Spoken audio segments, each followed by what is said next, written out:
اسی طرح سے غیر مسلموں کے بارے میں بدگمانی نہ کریں کہ یہ ہمارے دشمن ہیں.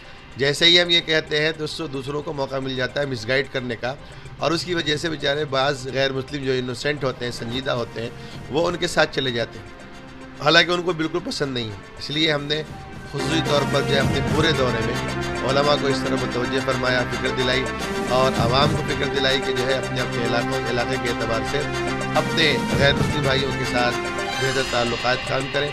بعض علاقوں میں ہم نے الحمدللہ افطار کی دعوتیں کروائیں اور عید ملن پروگرام کروائے. ابھی ماشاءاللہ 19 تاریخ کو کل ہی کراچی کے اندر ایک بہت بڑا عید ملن پروگرام بھی ہوا. الحمدللہ وہاں کے علماء نے اس کو مل جل کر بہت منظم انداز سے کیا. یہ سب وہ طریقے ہیں جس کی وجہ سے ہمارے دل آپس میں جڑے ہوئے ہوتے ہیں. اس وقت سخت ضرورت ہے اس ملک کو جوڑنے کے لیے, اس ملک کو متحد رکھنے کے لیے, اس ملک میں امن و امان قائم رکھنے کے لیے کہ یہاں کا ہر باشندہ آپس میں ایک دوسرے سے محبت کے ساتھ رہے. تعلیم کے میدان میں سب کوشش کریں. ہم کوشش کریں کہ ہر نوجوان کو یہاں روزگار ملے. ہم کوشش کریں کہ ہر نوجوان سنجیدہ ہو, سمجھدار ہو اور ایک شریف انسان یہاں بن کر رہے. اس کی کوشش کے لیے ہم جو ماحول بنا سکتے ہیں اپنے اپنے علاقوں میں, علاقائی طور پر ہمارے علماء, ہمارے پڑھا لکھا طبقہ, ہمارے کالجوں کے لڑکے, یہ سب کوشش کریں گے تو انشاءاللہ جو اس وقت حالات بگڑ رہے ہیں آج نہیں تو کل انشاءاللہ یہ ٹھیک ہو جائے گا. جیسا کہ آپ نے کہا کہ حالات بگڑ رہے ہیں, تو حالات حاضرہ کو دیکھتے ہوئے علماء کرام کے حساب سے ابھی مسلمانوں کو کون سا اسٹیپ لینا سب سے زیادہ ضروری ہے؟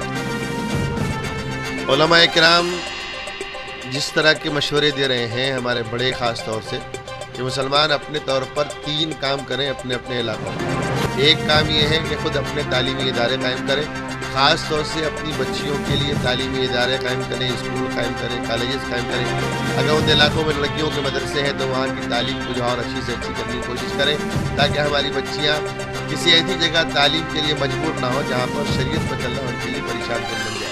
الحمدللہ ایسی کوششیں ہو رہی ہیں اور پورے ملک میں بہت سے لوگ سامنے آئے ہیں, جان مالی قربانی بھی دے رہے ہیں اور اپنے ادارے الحمدللہ قائم ہو رہے ہیں. کرناٹک میں ایک ایسا علاقہ ہے جہاں کے لوگوں نے جو ہے اپنی زمینیں دی اور اپنی جائیدادیں دی ادارے بنانے کے لیے, بچیوں کے لیے خاص طور پر. یہ اتنا ضروری ہے کہ اگر ہم یہ نہ کریں گے تو ہماری بچیاں جب بڑی ہو جاتی ہیں اور کوئی ایجوکیشن سسٹم نافذ کر لیتی ہیں تو وہاں پر ہماری بچیوں کے مرتد ہونے کا خطرہ ہے. اور یہ مرتد بنانے کی پوری پلاننگ ہے, ایک تیاری ہے بعض لوگوں کی طرف سے کہ ان بچیوں کو مرتد بنایا جائے اور وہ کسی کے گھر میں بھی ہو سکتا ہے. اس لیے علماء کا مشورہ یہ ہے کہ خاص اس ملک میں اپنے اپنے علاقے میں علماء, عوام اور مسلمان مل کر جو ہے اپنے تعلیمی ادارے خود قائم کریں. دوسرا کام یہ ہے کہ اپنے علاقوں میں جو ہے نوجوانوں کے ساتھ رابطہ ہو, ان کی صحت کا خیال رکھیں. نوجوان اگر نشے کے خدا نخواستہ عادی ہیں تو محبت کے ساتھ ان کے نشے کے عادت چھڑا کر ان کو اپنے قریب رکھیں. جو عوام ہماری ہے ان عوام کے اندر اتحاد پیدا کریں, اختلافی باتیں نہ کریں, مسلکی باتیں نہ کریں, بلکہ عوام کو متحد رکھنے کی کوشش کریں اور متحد ہو کر سارے معاملات کو مشورے کے ساتھ اس کو حل کرنے کی کوشش کریں. اس کے لیے ایک تالیف قلب کا کام ہے جس کا جیسا کہ میں نے پہلے بتایا کہ غیر مسلموں سے تعلقات اچھے کریں. اتنے 3 کام اگر مسلمان اپنے اپنے علاقوں میں کر لیں گے تو انشاءاللہ شر پسندوں کی شرارت سے یہ ملک بھی بچے گا, ہم بھی بچیں گے اور ہمارے سارے ادارے انشاءاللہ محفوظ رہیں گے. اگر یہ کام مسلمان اس وقت نہیں کریں گے تو خطرہ اس بات کا ہے کہ مسلمانوں کی نسلیں جو آنے والی ہیں وہ ارتداد کا شکار ہو جائیں گی اور غلط راستوں پر پڑ جائیں گی. بہت ممکن ہے کہ ان کو ایمان سے بھٹکانے کے لیے زبردستی بھی کیا جائے. لہٰذا حالات بگڑنے سے پہلے ہماری اپنی ذمہ داری یہ ہے کہ اپنی بچیوں کے لیے, اپنے بچوں کے لیے بہترین تعلیم کا نظام ہو, غیر مسلموں سے اچھے تعلقات قائم ہو, نوجوانوں کی تربیت ہو اور دینی تربیت بھی ہو, جسمانی تربیت بھی ہو اور اپنے طور پر نوجوان دین کی فکر کرنے والے بن جائیں. یہ علماء کا مشورہ ہے اور اس پر سارے مسلمانوں کو ہر علاقے میں چلنے کے لیے مشورہ دیا جا رہا ہے. آخری سوال, جیسا کہ آپ نے کہا کہ ہر قصبے میں, ہر محلے میں لڑکیوں کے لیے الگ سے اسکول کالج ہونا چاہیے, تو میں ایک سوال کرنا چاہتا ہوں کہ ہر سال کروڑوں روپئے زکوٰۃ کا پیسہ نکالا جاتا ہے, کیا اس زکوٰۃ کے پیسے کو اپنے محلے میں اسکول بنانے میں, ہاسپٹل بنانے میں اس کو خرچ کیا جا سکتا ہے؟ اس میں علماء کی کیا رائے؟ زکوٰۃ کی رقم کے مستحق تو غریب اور فقراء اور مساکین.